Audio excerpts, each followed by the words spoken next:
can't keep it a secret any longer. I've got magical powers. Watch.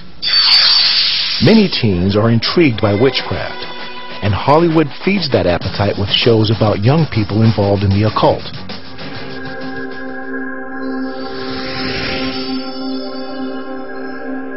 Sarah Pollock turned to witchcraft to give her power over her life and the identity she was looking for. It began that search of something that I had just been interested in, the whole occult thing, and, you know, seances and the Ouija board growing up and all those things that I maybe just dabbled with began to turn very serious at a time in my life when I desperately needed more than what I had.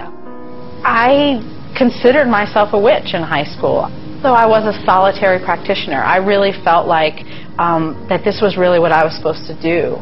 You actually are inviting spirits, inviting those things into your life, and I did that on multiple occasions. And I believed in this idea of a spirit guide. What were the manifestations? It was more outward signs, you know, things falling off of a shelf by themselves, or hearing a ball roll across the floor. As she was drawn deeper into the occult, Sarah says that she was desperate for her life to change. Her spirit guide led her to believe that there was only one way she could really experience change. I really felt like I was getting signs that really, for my life to change, I had to die. And in a physical sense, that I had to sacrifice my life and give that as a sacrifice. It was that idea that if you let go of this, if you sacrifice this, then you'll get a new start. You'll get a new chance. So Sarah took her car, which leaked carbon monoxide into the passenger compartment, and drove off with the windows rolled up.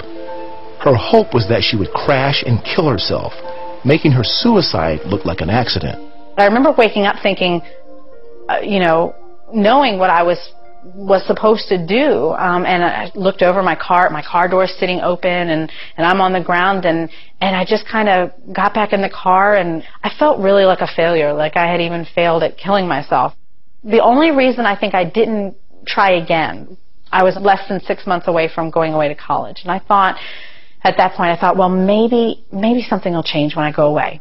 Sarah graduated from high school and went to college. When her dorm roommates showed up, they couldn't have been more different than Sarah. I met two little Christian girls. They just came in and talked about God in a way that I had really never seen before. They really believed in God, and they really loved Him. And that, I didn't know what to do with that. I mean, I don't remember them ever having a conversation with me saying that, I was wrong, or I needed to do this, or I needed to do that. It was never that. They just lived their life.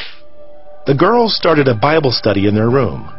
Sarah found herself listening as she pretended to do homework. They invited her to a campus Christian intervarsity meeting. I decided to go. I figured, what do I have to lose? And I still remember the sermon, almost word for word. He talked about altars in the Bible. The reason that we had to lay down our lives on those altars for God was because God loved me. And to me, that was completely new. After the meeting, Sarah found a quiet place on campus to think about what she had heard. I just laid it out. I said, God, if you're real and you really do want me, then I'll be yours.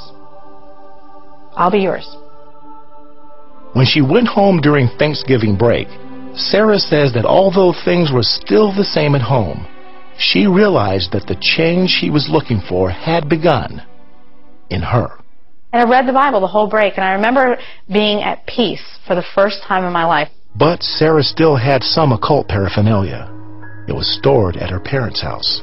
I had a big bonfire and burned everything and that to me was the only thing I knew how to do to demonstrate to God that, I didn't want anything to do with that world, and I was shutting that door for good.